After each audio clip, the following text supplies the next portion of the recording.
When we think of monks, the stereotypical image that comes to mind is that of a peaceful, contemplative figure, someone who seeks enlightenment through meditation, prayer, and study.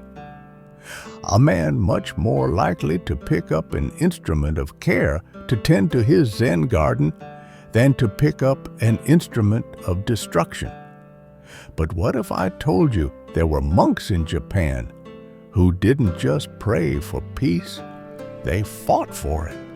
This was the Sohei, or warrior monks, and they were men of faith and might, who wielded swords as easily as they did scriptures, their history as powerful as the martial skills they perfected. The first seeds of this phenomenon were planted at the Tendai School of Buddhism on Mount Hiei near Kyoto. The philosophy of Tendai Buddhism provided a framework that permitted the existence of the Sohei, warrior monks. While traditional Buddhist teachings advocate for peace and non-violence, the Tendai school had a much more flexible approach, which allowed for a broader interpretation of Buddhist practice.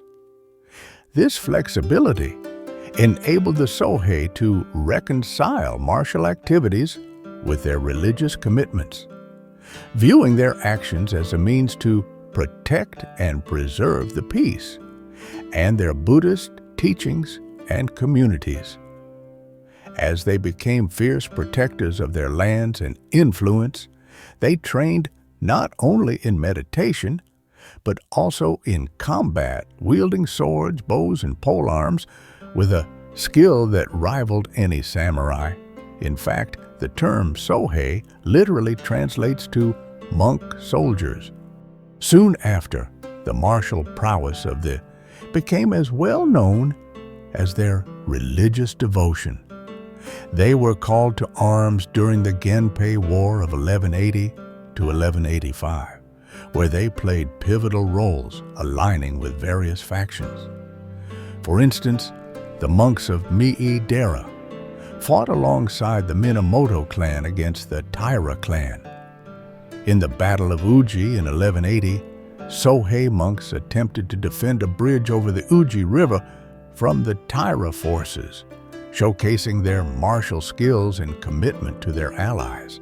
In the 13th and 14th centuries, the Sohei's influence continued, though their role in warfare diminished as they shifted focus toward rebuilding and consolidating their power.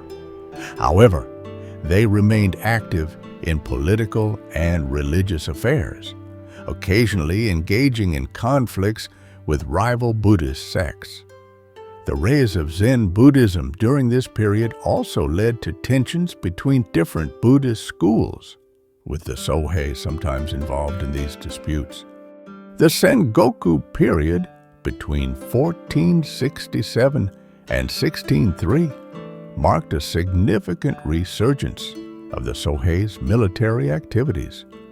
During this era of civil war, the Sohei formed powerful alliances and even established autonomous territories. One notable example is the Iko-Ike, a coalition of Sohei farmers and merchants who followed the Jodo Shinshu sect. They established strongholds in regions like Kaga province and resisted samurai rule, leading to several notable conflicts. The Sohei's martial prowess was exemplified by their use of various weapons, including the naginata, a pole weapon, yumi, bows, and tachi, swords. They often wore traditional monk robes, sometimes supplemented with armor, and were trained in various combat techniques. Their distinctive appearance and combat skills made them formidable opponents on the battlefield. The decline of the Sohei began in the late 16th century. In 1571, Oda Nobunaga, a powerful warlord, launched the siege of Mount Hiei, resulting in the destruction of the Enryakuji monastery and the massacre of many Sohei. This event significantly diminished their power and influence.